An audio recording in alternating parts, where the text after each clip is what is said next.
Hi, I'm Mel Van Dusen, and welcome. This could very well be the most important show I ever do, because if you listen carefully to what our guests have to say, it could save your life. Dr. Marty Fenstersheib is the health officer for Santa Clara County, and Marsha Hovey is coordinator of emergency services for the city of Cupertino. And tonight's topic is pandemic influenza. Marsha, welcome to the show. Thank you. Dr. Fenstersheib? But call me Marty, Thank please. you. I will do that. That's a mouthful. That's easier. Yeah, make it easy for you. Yeah.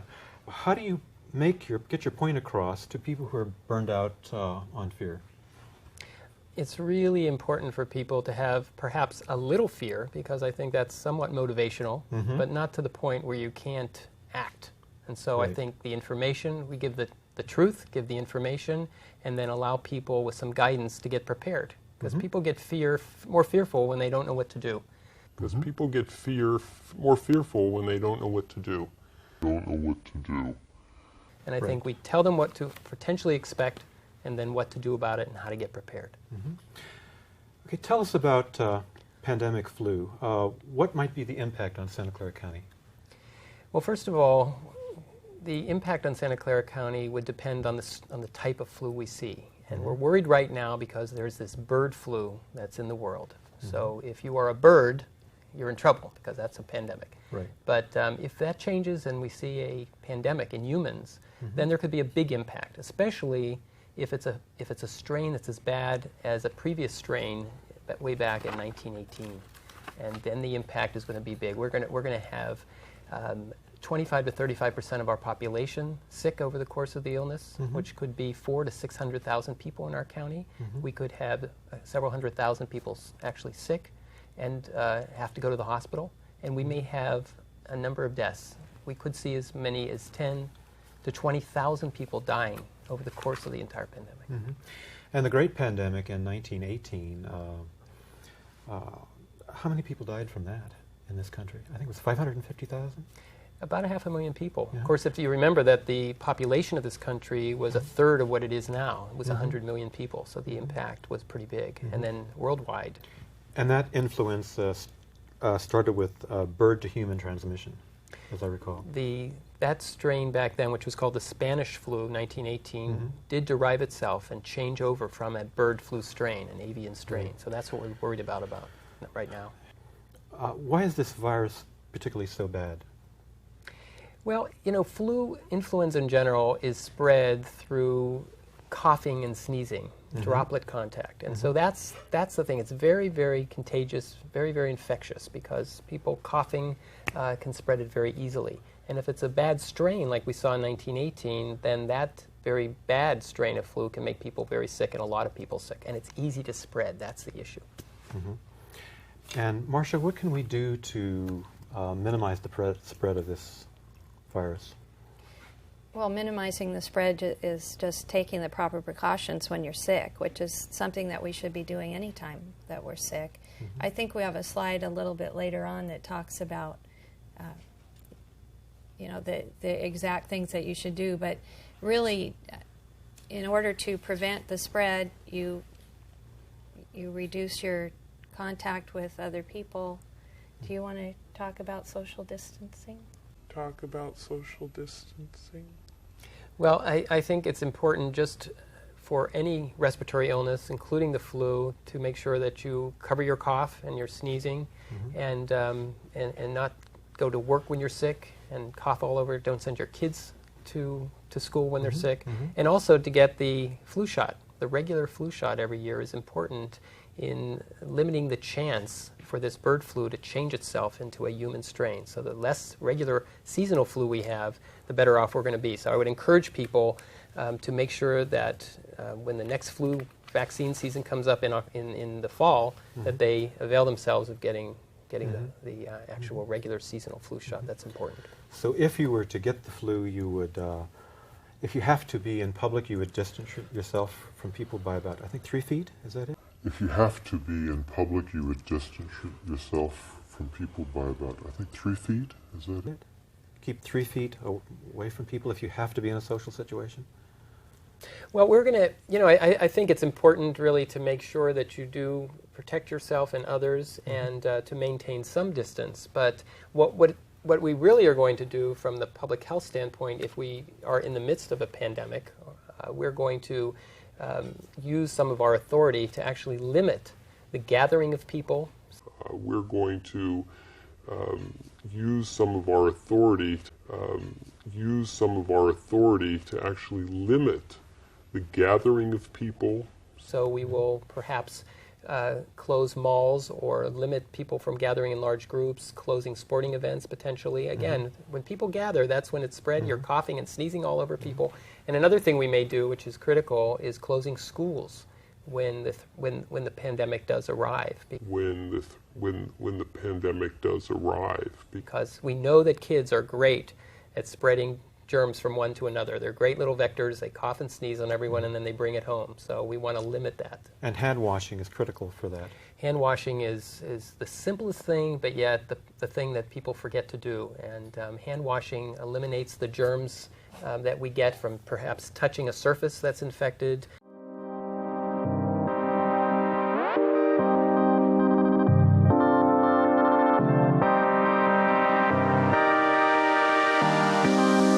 Shaking a hand of somebody else where we get the infection, the germ on our hands, and then typically we put it up to our face, get it into our mouth or into our eyes, and then we can become infected that way. Mm-hmm.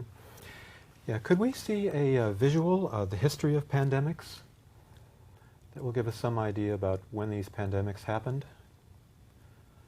Now, can you talk about that a bit? Right. So right now we're saying, when are we going to see a pandemic? Are we going to see a pandemic? The bottom line is it's not if we're going to see a pandemic. It's when we will see the next pandemic. The bottom line is it's not if we're going to see a pandemic. It's when we will see the next pandemic. We see typically every century for the last several hundred years when you look back, there have been at least 3 or 4 pandemics. This is a look at what we saw in the 20th century. There were 3 pandemics. The worst one was in 1918, the Spanish flu, which we talked about already, killed 500,000 people. And then there were 2 lesser pandemics that people perhaps may remember. The Asian flu in the 50s, the end of the 50s, and then the Hong Kong flu in the 60s. And they weren't bad flus. They were pandemics, but it didn't really kill a lot of people. A lot of people got sick, but it wasn't a bad strain. So we're preparing for the worst case scenario. We're actually preparing and thinking of how we would respond to the 1918 variety. Because we can handle the 1950s or 60s variety. It's the worst one that we really need to be prepared. We don't want to be caught off guard for that one. And how is this pandemic spread? Spread, again, by respiratory droplets, so that coughing, sneezing, and I think we have a slide also of somebody that is showing that coughing and sneezing pattern. Typically, those germs are spewed forth very rapidly. Those droplets are actually travel as fast as a car on a freeway. And so if you're sick and you have virus mixed in there too, those germs are going to spew forth. They're going to land on a surface of a table. They're going to land on somebody else, and you're going to pick it up that way and spread it that way. So we've got to stop that. Right. Maybe you and Marsha can talk about how can people take care of themselves once they have the flu. I understand that it's critical that people prepare at home before the flu strikes. Right, and we're thinking that with so many people, as I mentioned, being sick, that we know we're going to be overwhelmed. There will not be enough hospital beds. There will not be enough hospital beds. And so people are going to have to take care of themselves and their family members at home. But we're looking at various levels of care, and I think we have another slide on levels of care that we're thinking of. In our plan, we're saying not enough hospital beds, too many people sick, so we need to have people taken care of at home, and then we're developing this concept of an alternate or intermediate care, or what we're calling an influenza care center. So we're trying to develop that concept at this point. So we'll have a facility. It could be a hotel, it could be a convention center, it could be a dormitory. It could be a hotel, it could be a convention center, it could be a dormitory. Where we basically staff that, equip that, bring in supplies to take care of people that were not able to get into a hospital. But the key is, as you mentioned, people taking care of themselves in their home. And so you want to talk about that? Yes. Okay. Marsha, you have Jump and in. you have cluttered up my stuff with all this stuff. I have, Could and, you tell us and what- I did just want to say that the success of our response to any flu is dependent on each individual person and what it is that they're doing to make sure that they can take care of themselves. It's just like any other disaster that we might face. It comes down to you being able to take care of yourself. And so when we talk about the flu, we want to make sure that people are actually trying to stay healthy and doing everything they can to minimize the effects of the flu, and that would start with getting your flu shot, making sure that you're exercising or taking vitamins, you're not becoming exhausted so that you're just, waiting for this virus to hit you. But then at the same time, you want to think about what you're going to feel like if you're at home and you're really sick, because if it's the bad flu, you're going to have serious symptoms for 7 to 14 days. And so during that 7 to 14 days, you don't want to go outside. And during the course of this pandemic, the people that are well are going to be afraid to go outside. So if you're the primary caregiver at your home, and say you're the one that goes to the grocery store every week to buy the food, and now you're sick in bed and your kids are saying, "What's for dinner?" You want to make sure that you have enough food in the house so that you don't have to go out and spread the germs, or you may not feel like it anyway, but you don't want your family to have to go out and risk getting ill too. So that's one key thing, is to make sure you have enough food in your house and that you can stay there for as long as you need to until you're feeling okay again. Now, once you're well, you're immune to the virus.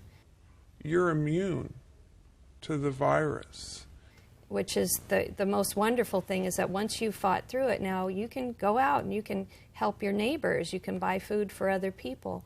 But the key is to do it in advance, because during the pandemic, food will not be on the shelves.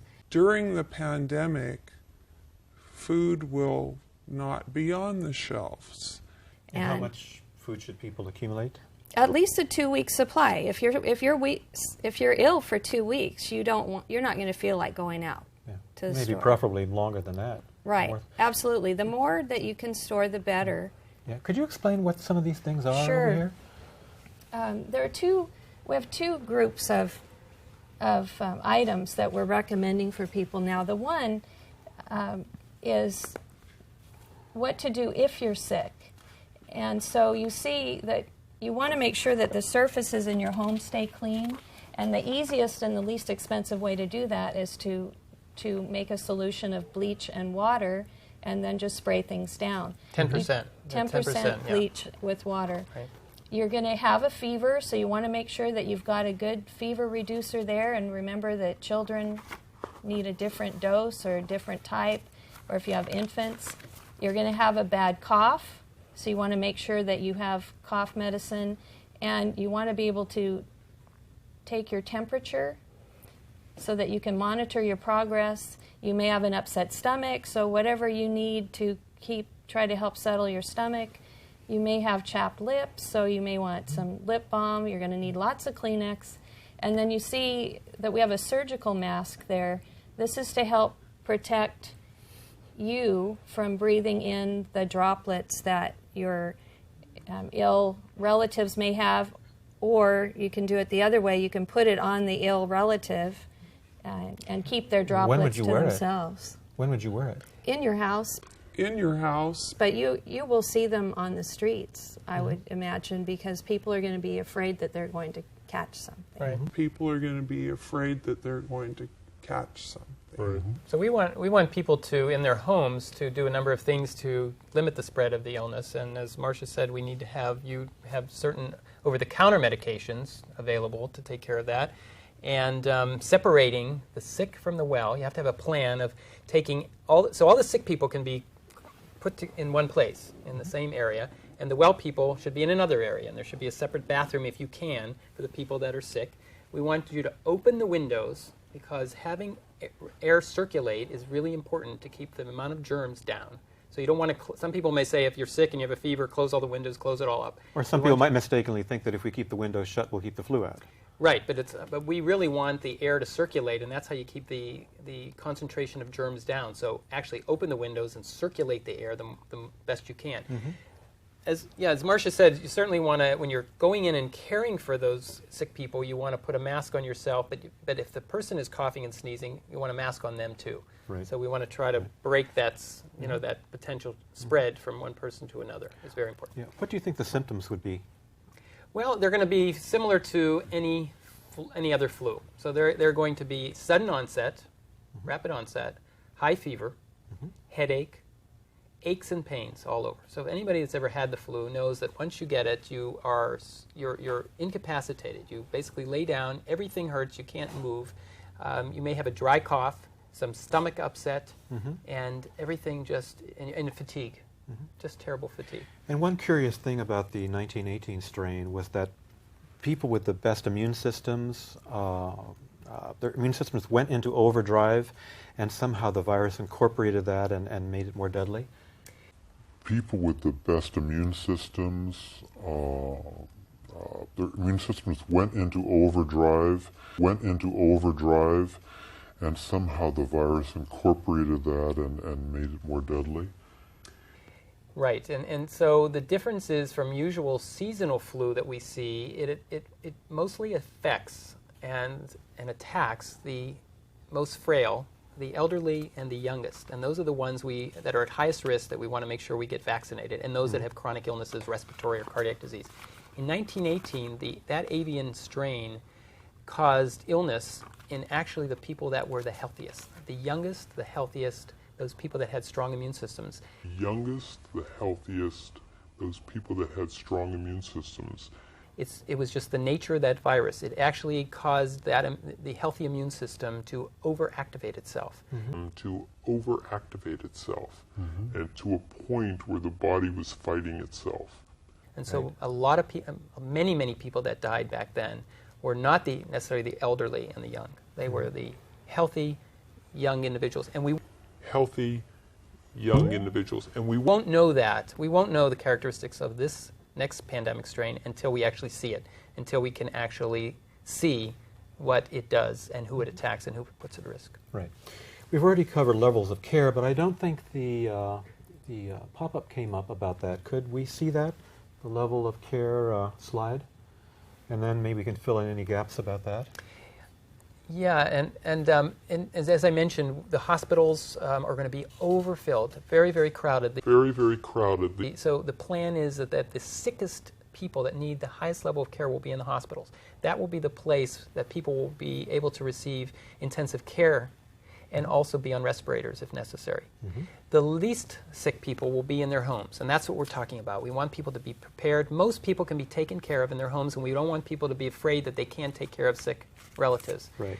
And then the other is that intermediate. As I was talking about, we are trying to figure out an alternative or intermediate care sites that can house maybe another 2,000, 2,500 people at any time, where we could give them IV hydration, where we could give them oxygen, no ventilators, where we could take care of them until they are better and able to go home to their homes and be taken care of. And what kind of facilities, where would these be? Well, we're working on that now. We need a place that has the capability of housing that many people, that has bathroom facilities, that has the capability of making food for people.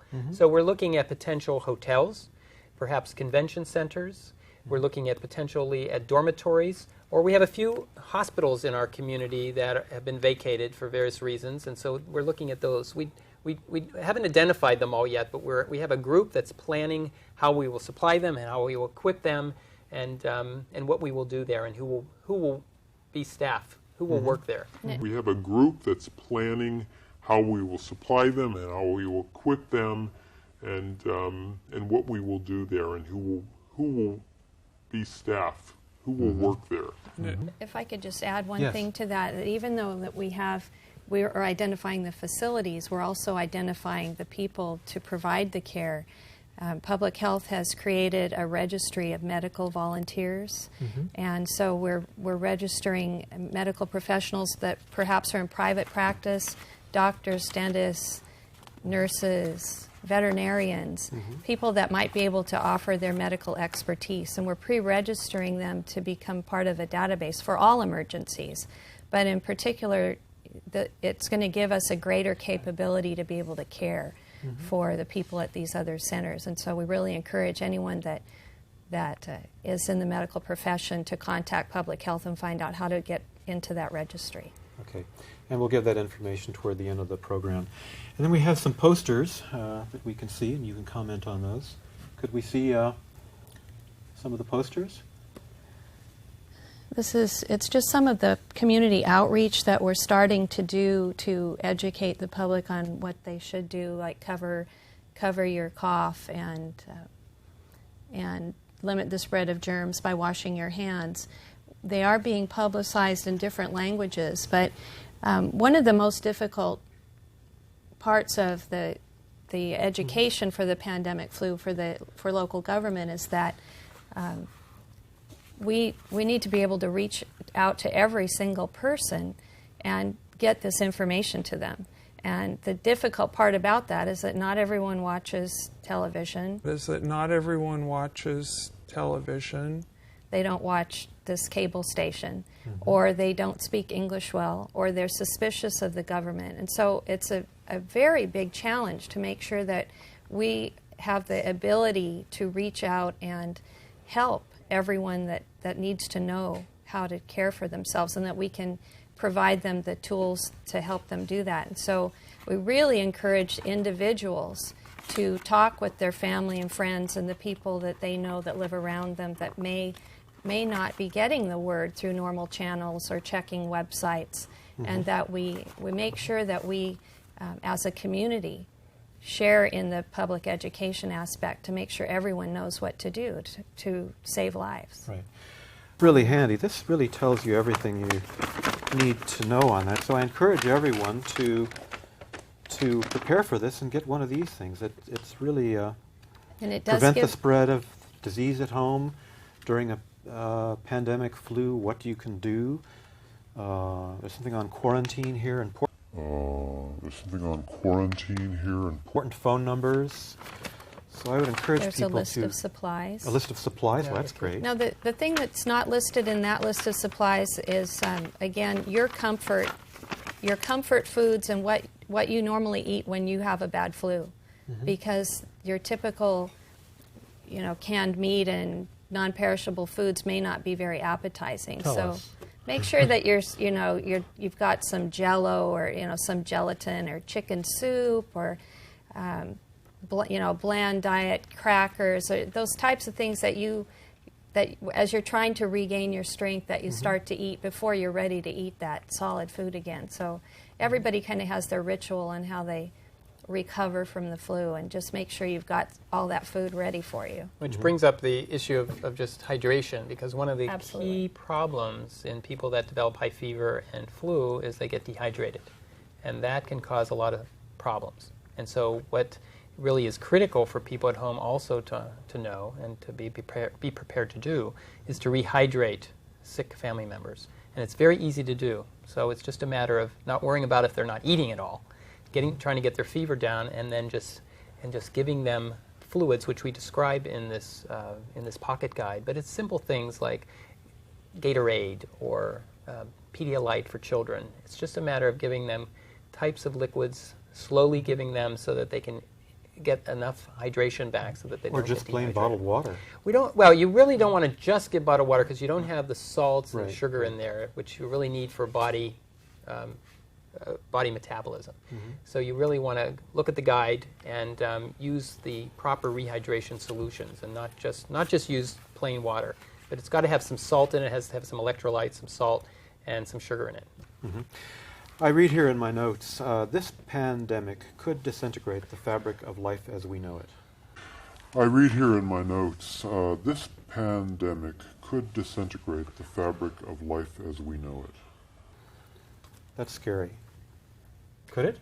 Well, it's going to impact for a time society. It's going to disrupt everything that we know potentially, because people that make sure that our lights are on, people that make sure that the transportation, our safety workers, they're all susceptible. They all could potentially be sick too, up to 30-40% of the population, the workforce, could be ill. So we have to be prepared for that, and we have to look. We've talked to businesses, and we've said you need to develop a continuity of operations plan. What if 40% of your workforce is out? How will you maintain your services? So that's critical also. So it's not just the medical community and individuals, but it's also businesses and other utilities and other essential services that are impacted. So we're all in this together. All in this together. It's not just government or individuals. Everybody is in it together.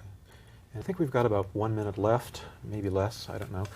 But do you think you covered all the points? Is there one last thing you'd like to make people aware of that we haven't already talked about? Well, I just want people to realize that it's critical to have their preparedness kit at home. That we didn't mention about vaccines, but you can get your vaccine for the regular seasonal flu, but it takes 6 months to make a vaccine. It takes 6 months to make a vaccine. So we won't have one at the beginning of a pandemic. So we won't have the vaccine to give to people for the first 6 months. So that's why it's critical that everybody takes the responsibility to get prepared. Good. Marsha, thank you for being here. Thank you. And Marty, thank you for being here.